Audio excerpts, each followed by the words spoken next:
Bon, bonjour à tous, bonjour mes amis, je suis bien entouré aujourd'hui. Comme vous le voyez, il y a une pluie qui tombe, on est dans une région où il pleut tout le temps. Je reçois l'ancien et je reçois le petit jeune. Je reçois donc Patrick de Bike Café. Salut Patrick. Salut Jérôme. Et Axel Carion, l'organisateur du Bike in Man. Mais on ne se connaît pas, bonjour. Salut Alex. Alors voilà, je voulais les réunir parce que en fait, sur une discussion à bâton rompu, messieurs, on a bien discuté. Vous avez plusieurs points communs. C'est la passion du vélo, mais la passion générale, faire découvrir des nouveaux paysages. Le mot aventure ne vous est pas inconnu. Et Patrick, toi, tu as l'habitude de dire que l'aventure, elle est souvent derrière chez soi. Oui, c'est vrai, je pense que le vélo est une aventure déjà en soi. Et c'est un excellent moyen effectivement pour aller à la rencontre de cette aventure. Elle peut être effectivement derrière chez soi, mais elle peut être très loin, comme Axel va nous l'expliquer, bien sûr. Ouais, donc Axel, l'aventure, toi, c'est pas derrière chez toi. C'est un petit peu plus loin que derrière chez toi. C'est souvent forcément dans des beaux paysages, parfois éloignés, parfois un petit peu plus proches. Le Bike in Man. Alors je suis allé la chercher très loin effectivement l'aventure, mais petit à petit je la ramène de plus en plus proche de la maison avec le Bike in Man, ça c'est clair. Donc cette année le Bike in Man, hein, on est en pré-confinement, post-confinement d'avant, pré-confinement du prochain qui va nous arriver. C'est un peu compliqué, hein, l'organisation d'aventures, de compétitions, de cyclosportives ou cyclotouristes. Toi tu vas en faire 5 cette année sur la France. 5 étapes en France et 3 étapes internationales. Donc un peu compliqué quand même à organiser. Toi qui suis ça, Patrick, avec Bike Café, qui vient d'évoluer d'ailleurs, c'est compliqué. Tu vois, tu es en contact permanent avec les organisateurs, c'est très compliqué. Effectivement, moi qui suis observateur un petit peu de tout ça, je ne suis pas acteur mais observateur, je vois que l'ultra se développe énormément, que l'originalité des épreuves qui sont proposées par des organisateurs comme Axel et d'autres sont passionnantes. Je trouve qu'ils nous emmènent sur des territoires énormes, qu'ils soient en France, qu'ils soient à l'étranger, etc. Mais en tout cas, aujourd'hui, le vélo est en train de prendre un sacré virage et prendre une certaine dimension ultra qui s'affirme de plus en plus. Je crois que les gens, quand ils aiment le vélo, ils ont envie d'en faire longtemps, ils ont envie de découvrir des choses, et que c'est un excellent instrument pour découvrir des paysages, découvrir des pays, aller à la rencontre des autres. Alors moi je suis le trait d'union entre vous deux parce que vous connaissiez de nom évidemment, oui. Mais vous ne vous connaissiez pas physiquement. Ce matin on a eu, enfin plutôt vous avez eu, et moi j'étais un observateur privilégié, des discussions à bâton rompu de tout ce qui est cette passion du vélo, de l'aventure. Axel, toi tu aimes parler avec les autres, c'est là où tu tires un enrichissement entre guillemets de toutes les discussions que tu peux avoir avec tous les gens qui sont passionnés de vélo. C'est un trait d'union entre nous deux. Moi je pense que le vélo effectivement est un trait d'union entre les hommes et les femmes. Et c'est quelque chose que j'ai découvert et que je cherche à partager avec le Bike in Man. Quand je vois Patrick ce matin, passion partagée pour le vélo, pour le café, mais les mêmes yeux surtout. Les mêmes yeux de l'aventure, les mêmes yeux de jeunesse. Et il ne faut pas oublier également que le vélo c'est un moyen de rester jeune, ou en tout cas d'avoir l'impression qu'on a toujours un regard jeune sur le monde. Et je pense qu'aujourd'hui, clairement, il y a une autoroute pour le vélo dans le bon sens du terme pour les gens, pour s'évader et se rappeler que finalement la jeunesse c'est le but de la vie, porter un regard simple sur les choses. Et vélo c'est une machine géniale pour ça. Ça permet de se le rappeler au quotidien, quelle que soit la route, la piste, le gravel, le VTT, la manière dont on pratique. Alors ceci dit, le vélo et l'aventure, ça n'est pas si jeune que ça. Enfin, j'allais dire, ça existe depuis la nuit des temps, mais les gens qui sont partis avec d'autres moyens, avec d'autres matériels, qui partaient à l'aventure, enfin, ça n'est pas nouveau. Oui, effectivement, le vélo, c'est pas nouveau. Alors, on a parlé beaucoup en France de cyclisme, parce que tu sais que le vélo, pour beaucoup de Français, c'est le Tour de France qu'on voit à la télé régulièrement chaque année. Malheureusement, ça a été un petit peu particulier en 2020. Mais c'est un petit peu ça. Et il faut se souvenir quand même que le cyclisme, cette époque héroïque, en 1903, où les premiers coureurs se lançaient sur le Tour de France, ils faisaient du gravel, figure-toi. Et aujourd'hui, parce que l'école, elles n'étaient pas bitumées comme aujourd'hui, c'est devenu des autoroutes. Hein. Et donc, cette passion du vélo aujourd'hui d'aventure, on la retrouve avec des randonneuses qui prennent des formes différentes. Hein. Aujourd'hui, il y a des outils techniques, technologiques qui aident beaucoup de cyclistes, mais à l'époque, les gens partaient avec leurs sacoches, ils découvraient le territoire. Voilà. C'était moins connu, moins médiatisé, il n'y avait pas les réseaux sociaux, il n'y avait pas tous ces outils-là. Mais aujourd'hui, on revient à la vraie finalité finalement du vélo. Le vélo, outil de rencontre, outil passionnant, outil technologiquement très intéressant aussi, parce que c'est un vieux concept, c'est un concept qu'on semble être hyper simple. 2 roues, une transmission, un cadre, il n'y a rien de plus bête, plus simple, quoi. Et en gros, on en parle pendant des heures. Avec Axel, on pourrait y passer des journées, de parler de tel outil, tel intérêt sur un vélo, etc. Donc voilà, ouais, c'est un vaste sujet, on n'a pas fini d'en parler. Oui, je vois effectivement dans ce que tu dis, des gens qui parlent de vélo, parlent d'anecdotes, de parcours, d'anecdotes qu'ils ont rencontrées au cours d'un parcours, d'une aventure. Ils parlent du matériel. Enfin, les gens sont capables pendant 2 heures, 3 heures de se parler entre eux, des roues, de la cassette, des pneus, des roues, etc. Axel, c'est vraiment ce qui relie. Tu disais, toi, que c'était le vélo, c'était le trait d'union, effectivement, et ça confirme entre les hommes. Alors, en tant qu'organisateur, voilà, les gens qui partaient à l'aventure, il y en a toujours eu, etc. Maintenant, il y a des gens le terme qu'emploie Patrick, c'est de rouler en off, c'est-à-dire sans être encadré, entre guillemets, mais il y a aussi les organisations, comme toi tu les organises, elles sont encadrées, il faut qu'elles soient encadrées, évidemment. Alors effectivement, c'est 2 pratiques différentes, mais qui rejoignent le même but, hein, c'est de partir à l'aventure. Moi, j'emmène les gens avec un filet de sécurité.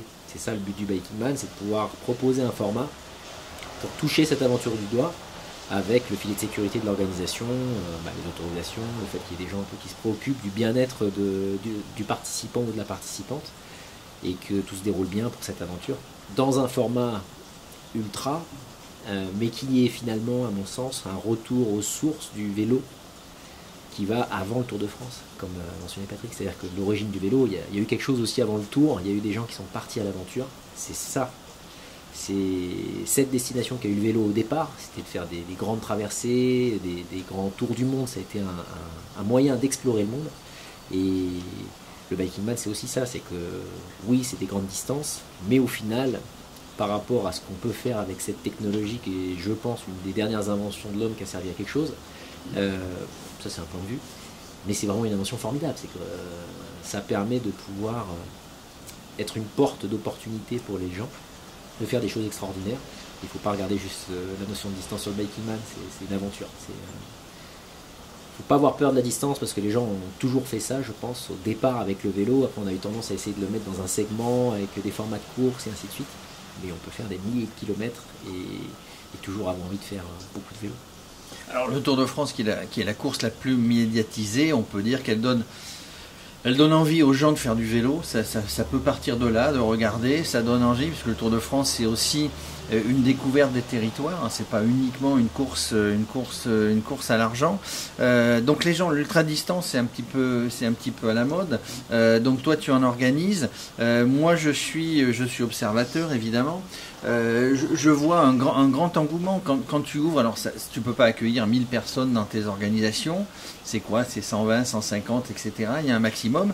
Mais dès que tu mets ça en route, dès que tu lances les inscriptions, c'est terminé, c'est complet en 3 heures, quoi.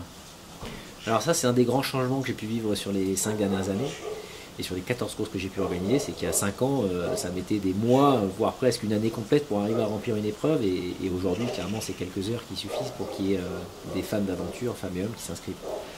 Après, je pourrais organiser des épreuves de vélo et des Biking Man avec 1000, 2000, 3000 personnes. Il y a des gens qui souhaiteraient participer dans ces formats-là. Moi, c'est une conviction personnelle. Tu es venu sur les épreuves, j'espère que Patrick viendra, peut-être participera. Il y a une atmosphère où on se préoccupe du bien-être des gens. Et pour ça, il y a besoin d'avoir un rapport avec les autres qui n'est pas celui d'un dossard. C'est pas t'as ton dossard et puis tu t'en vas. Non, on te reçoit. Tu as la phase de check-in, il y a des échanges, il y a un petit peu de stress, mais il y a surtout une connaissance et un partage. C'est-à-dire que tu as l'occasion, à un moment donné, et c'est ça le Biking Man, je crois, d'avoir l'opportunité de rassembler des gens qui sont là pour quelques heures. C'est finalement un événement assez éphémère, tu ne vas peut-être jamais les revoir.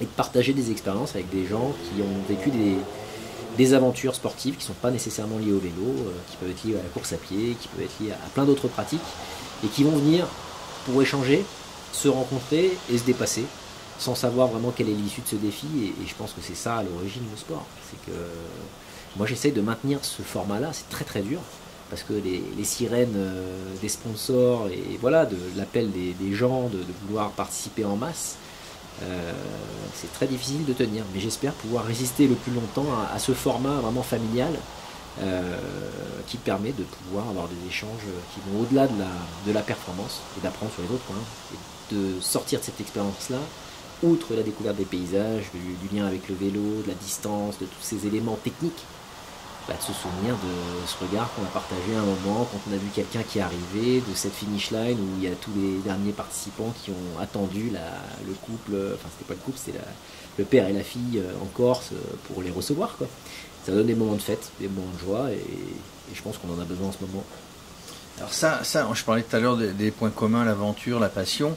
Un de vos points communs, c'est l'aspect humain. Vous le mettez tous les deux, je vais dire, en première ligne.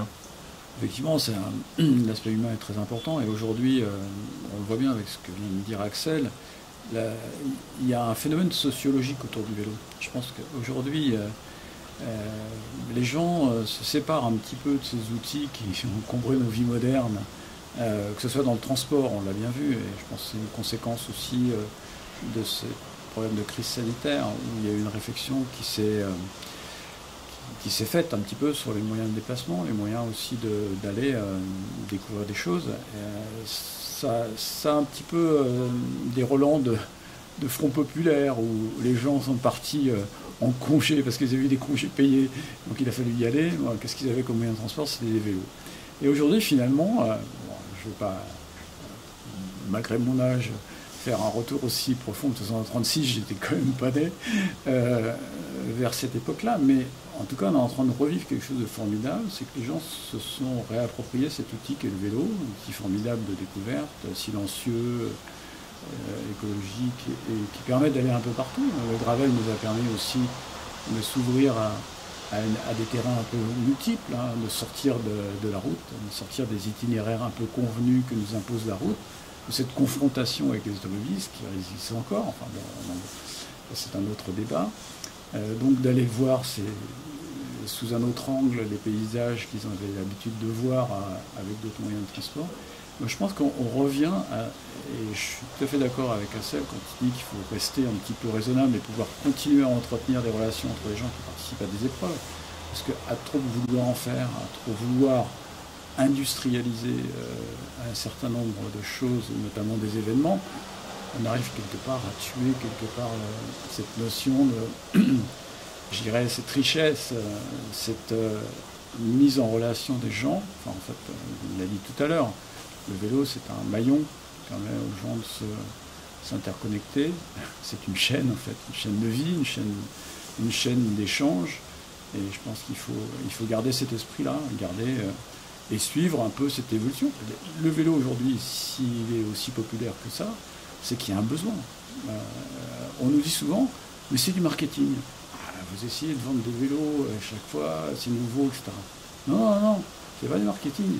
Les gens ont envie de partir comme ça avec 2-3 sacoches sur le vélo et de découvrir des choses. C'est pas du marketing, c'est simplement une quête qu'ils ont personnellement, d'aller voir ailleurs et d'aller sous une forme moins, je dirais, contraignante que de prendre une bagnole et puis d'être dans la queue des autoroutes et de faire la queue au péage. Alors des fois on fait la queue au péage, on a la bagnole effectivement, on a l'attelage et puis on met les vélos, on en voit de plus en plus, arrivé printemps-été, tous les gens qui sont... qui mettent les vélos sur la voiture quand même pour faire de la petite distance, c'est déjà mieux que rien. Et le train. Alors là, c'est un autre débat. Il y a 3 heures, vous ne connaissiez pas. Vous vous êtes un petit peu découvert, enfin vous connaissiez de nom et par le biais des réseaux sociaux. Je vais le faire à tous les deux, vous répondez rapidement. Axel, si tu avais une question à poser à Patrick, et puis après Patrick, tu as le temps de réfléchir, une question à poser à Axel sur le Biking Man et sur son organisation, et toi sur le Bike Café. Voilà, je te laisse le micro pour lui poser cette question. Moi j'en ai qu'une seule qui me vient en tête, c'est comment par son grand âge il maintient sa jeunesse quand il parle du vélo. Franchement, c'est pas difficile. Moi, je pense que j'ai toujours été guidé par la curiosité, la curiosité des autres. J'aime bien le sport. J'ai adoré le vélo. J'en ai fait dans les années 70. Ça date un peu. Donc, du coup, ça me constitue un peu par rapport à mon âge. C'est revenu à 60 ans dans ma vie. Et puis aujourd'hui, j'adore ça. Et voilà. Enfin bon, après, la jeunesse, je pense que la jeunesse, c'est surtout. Il y a ça, le corps fatigue. Il y a plein de choses qui pètent dans tous les coins, mais il faut surtout vivre l'instant présent. Je crois que ce qui permet de rester jeune, c'est de vivre intensément, profondément, sincèrement ce qu'on est en train de vivre, et puis de regarder un petit peu ce qui va se passer demain, mais surtout pas passer son temps à regarder le rétroviseur et puis de se dire oh là là, qu'est-ce qui se passe. Enfin, je pourrais la jouer au vieux con, vu mon âge, et dire où on va, mon pauvre ami. Et non, franchement, on vit une période formidable en ce moment, et les projets que font des gens comme Axel me passionnent, même si je ne suis pas capable de faire tout ce qu'ils font. Je regarde ça avec un regard admiratif, intéressé, et c'est pour moi, je mate, quoi. J'adore. Il adore. Tiens, alors en inverse, une question que tu aimerais poser à Axel. C'est vrai qu'Axel, tous ces jeunes comme Axel et d'autres, aujourd'hui, me passionnent parce qu'ils ont quitté en fait ce que j'appelle un peu des boulots à la con. Ils auraient pu être sans doute dans un bureau en train de faire une petite carrière, etc. Et devoir partir comme ça à l'aventure, je dirais, mais Axel, c'est quoi cette envie dévorante de te lancer dans une passion comme ça, puis d'en vivre, parce que c'est quand même, aujourd'hui, c'est ton job. Donc, pourquoi ? Bon, là, c'est un sujet de philo, ça, on pourrait en parler pendant 4 heures, mais je dirais que on a toutes et tous, à un moment donné de sa vie, la possibilité de se poser la question si on est sur le bon chemin. Et je pense que celui de l'accumulation et de la carrière, s'il est déconnecté de ce rapport humain et ce rapport aux autres, à un moment donné, c'est dénué de sens, quoi. Et moi, c'est un moment que j'ai vécu dans ma vie quand je poursuivais une carrière. J'ai eu l'opportunité de regarder dans le rétro, de me dire finalement à quoi ça m'a servi tout ça. Ça m'a servi à un jour monter sur un vélo et aller à la rencontre des autres. Et quand j'ai découvert cette machine, en plein moment de carrière, je me suis dit, punaise, mais c'est un outil formidable. Et il y a eu comme une mission qui est née en fait à ce moment-là, par plein de circonstances, mais qui a été celle d'arriver à partager avec le plus grand nombre, et que ce soit le plus inclusif possible, cette aventure extraordinaire, à mon sens, qui est celle de l'exploration à vélo. Alors c'est un gros mot aujourd'hui, l'exploration, parce qu'on est dans un monde qu'on prétend fini, et on vend l'idée qu'on n'a plus rien à découvrir, alors qu'au final, l'exploration, tu le disais tout à l'heure, ça peut être juste à côté de chez soi, ça peut être observer une rue, un itinéraire, mais également des gens, d'une manière différente, avec un regard différent. Et ça, pour moi, le vélo, c'est la dernière technologie inventée par l'homme qui sert à quelque chose. C'est-à-dire que vraiment, à chaque fois que je monte sur le vélo et que je pars à l'aventure, c'est un moyen de se rappeler à quel point c'est une invention formidable pour redécouvrir les gens, pour redécouvrir les territoires, et pour vivre mieux tout simplement avec moins.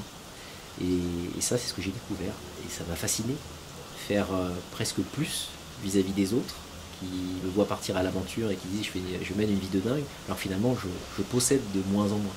Et ce capital, je pense qu'aujourd'hui en particulier avec le Covid, ça va être un capital que je vais encourager à poursuivre, qui est le capital humain, qui est illimité. Et on peut être tous milliardaires là-dedans, mais encore faut-il arriver à quelque part se déchaîner et prendre le vélo et prendre le large pour aller comprendre ce processus qui prend du temps. Et pour moi, le vélo, c'est ça. Voilà. Merci. Voilà, merci Axel, merci Patrick, merci Axel Carion le missionnaire, puisqu'il nous disait qu'il était parti en mission. Merci à Patrick By Café, le vieux berger, j'allais dire, qui nous font tous les deux à leur manière découvrir ces territoires par l'aventure et par la passion du vélo. Merci Patrick, merci Axel, et puis on se retrouve très bientôt avec, j'espère, un meilleur temps, mais aussi sur les événements, sur le terrain. Radio Cyclo sera évidemment sur tous les événements sur lesquels on voudra bien nous faire venir, et notamment sur les Bike in Man, les 4-5 qui vont être organisés, puis sur tous les autres endroits. Patrick, on a plein de projets sur tous les endroits où on se baladera tout au long de l'année 2021. À très bientôt, merci. Merci.